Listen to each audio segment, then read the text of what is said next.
Now, before we look at the epidemiologic transition model, some big picture ideas is as we look at the world as a whole, we are living longer.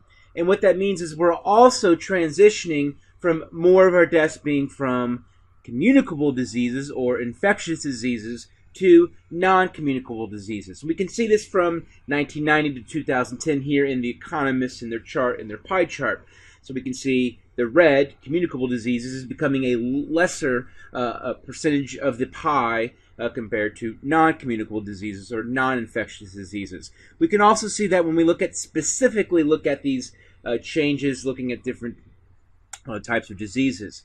We can see for the most part, from 1990 to 2010, we see the red lines going down. What that means is less people dying from those communicable diseases and more blue lines going up, meaning more people dying of non-communicable diseases. So transition is occurring.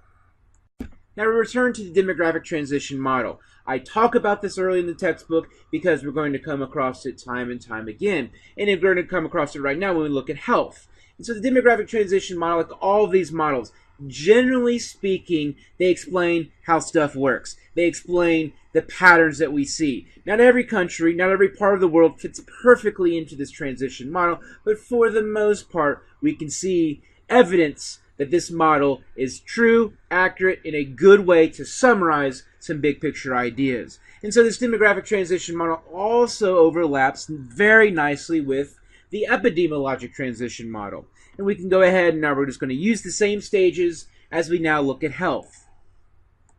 As I've mentioned before, there are no countries today that are stage 1. So when we look at most of our human history, though, we were stage 1. So you look at that huge time period in which we were hunters and gatherers. For the most part, we were dying, infectious. Life expectancy was nothing above 30. I mean, very short lives.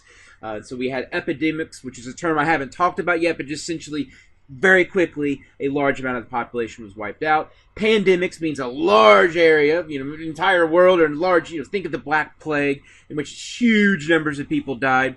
And so we look at how and why people died.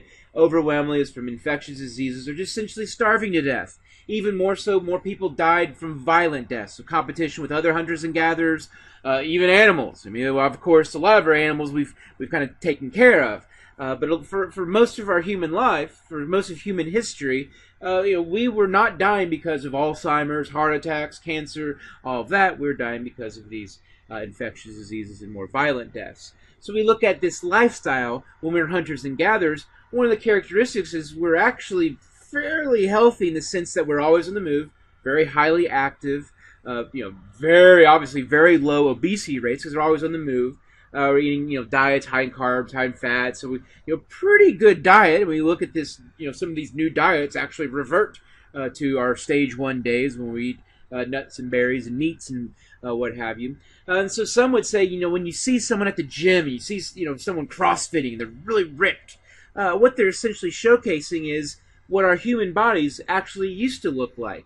Not so much the bodybuilders, but the people that are really fit, really lean. It really speaks to what we looked like during this time period, which we were overwhelming. Most of the world were hunters and gatherers, and so over time our bodies have changed. So when we change and get real physically fit, it's essentially showcasing that's our human body actually from our long days ago. And when we look at stage 2, of course, we're transitioning through. Stage 2, very high birth rates, but dramatically decreasing death rates. What's going on there in terms of decreasing death rates is the first agricultural revolution is starting to kick in gear. And so with the first agricultural revolution, no more people dying of famine and hunger and starvation because we're producing more agriculture, we're producing more food than we ever have beforehand. Further, one of the characteristics of the first agricultural revolution is we start to have social levels, social stratification. So you got people at the top, middle, and bottom. So what that means is people at the top and middle have a little bit more access to a variety of diets, especially when you get globalization kicking in gear. And so, you get your fruits, your veggies, your tropical stuff with the grains. And so you get more of a diverse diet, more of your food pyramid as far as being checked off the list. So you're essentially living healthier as incomes also increase. And so you can see a lot of this also relates to the economics. which of course we'll talk about in a future chapter. So also what you got going on here is think about stage 2 typically are more lower income countries today. So these are places where water sanitation, unsafe sex is at higher levels, poor sanitation, poor water, just in general. Also, you got air pollution can be quite a big problem in some places. So stage 2 countries also have still, though, more people dying from infectious diseases than stage 3 and stage 4 countries. And so we can see transitioning occurring. So what we see is infectious disease being the key to understanding how people die in stage 1 and stage 2 countries. But when we transition to stage 3 and stage 4, we're going to see those non-infectious diseases making a much larger role. So what's the most important thing that causes change from stage 2 to stage 3 in the epidemiologic transition model? Improvements in sanitation. So essentially the provision of clean water in sanitary facilities to remove your wastes and to make sure the wastes don't get into the water, which is very clever. The cartographer here made unsanitary areas brown. But anyway, so when we look at that transition, improved sanitation is the absolutely most important driver for this transition from infectious to non-infectious diseases. And this is in the United States, this is in Africa, this is in Europe, this is across the world. And another map that now looks at proportion of the population using improved drinking water sources, and we can see red and yellow, that mustardy color, are places that have lower percentages. So when we look at a lot of mission work, a lot of Christian churches, for example, in the United States, they'll have missionaries who will go to Africa, and then one of the biggest things they do is just provide clean water. So something that is very, we take for granted in many respects, is very critical to improving the infectious disease rates in a lot of these countries and regions of the world. Now let's look at income level and look at some different patterns. And so this is looking at infant mortality rates. And so stage 1, especially stage 2 countries, keep in mind no countries in the world are stage 1 today, but stage 2 countries, early stage 3 countries are where we're going to find the highest rates of infant mortality. So essentially low income also we can think of as being stage 2, and as we progress through the transition model, we eventually get to high-income countries, which are stage 4. More of that to follow in a future chapter. But what we see here is a couple of different patterns. Of course, infant mortality rates are higher in lower-income countries or stage 2 countries. But what's happening is, where's the change, though, in terms of improvements in infant mortality rates, and in terms of reducing them, we could say is in those low-income countries. Now, a lot of that is because they have such high numbers, they have a long way to fall compared to high-income countries. But nonetheless, we do see optimism. So when we look at a lot of the population pyramids in these low-income countries, one of the kind of the things that's happening is the base of the pyramid is getting wider and wider and wider. And what's happening is babies are actually making it and surviving, but birth rates still remain high. And so you have even more of a younger population as medical advancements, technologies, and awareness improves, and which then relates to improvements in infant mortality rates. Now that we're in the stage 3 of the epidemiologic transition model, which once again relates to the demographic transition model, we see decreasing infectious diseases as far as how people die, and more of those non-infectious diseases. A lot of this is related to just improvements in life expectancy, and so a continued decrease in the crude death rate. So what that means is essentially people are living longer, people are more likely to move to urban areas, so we see the kind of the air pollution that might become more of a burden. You also have more people have extra income, extra money. When you have extra money, you might spend it on booze, on cigarettes, and so obviously lung cancer, cirrhosis of the liver are more likely to be ailments in this stage as you increase wealth. But the biggest thing is people are fighting off those infectious diseases via improvements in medical awareness, technology, what have you, with the big one being vaccinations. Now here's an old chart here that shows just different diseases, different infectious diseases in the United States and kind of their decline. And this is essentially what the moral of the story is. This is how your grandparents and your great-great-grandparents and all of them, this is how they died. They died from these various things, and now we get shots for, hopefully, we get vaccinations, and we never get, and they don't become too much of a burden. Finally, we have our stage 4 countries, in which we have continued extensions of lifespans, people living longer. Infectious diseases are very rare. You might see, for example, on IUPUI's campus, they've had mumps, they've had tuberculosis recently. Those are infectious diseases, but for the most part, non-infectious diseases explain stage 4 countries as far as how people die. And so we look at transitions happening. Some would say China is transitioning to stage 4. So one of the things they're seeing now in China is something we have in the United States, increasing obesity. So a lot of that's related to our diets that have higher levels of fat, also decreasing physical activity. Combine those two things together, of course, we're going to have increasing obesity rates. And this is at all age groups. So especially childhood obesity is becoming a bigger global issue, especially as more countries transition through this model. So we look at diabetes, for example, would be also something that you're seeing on the rise because more countries are transitioning through this particular model and then subsequently having higher levels of obesity, also not eating as good of diets, but a lot of that's related to advancements in technology. I mean, it's easier to get that crappy, bad-for-you food from anywhere in the world to you here in middle of nowhere, Indiana. Now let's see some evidence of this transition model. So we have our case study countries in the DTM stages. We've already identified them from a previous chapter. And when we look at communicable deaths, definitely we see that pattern.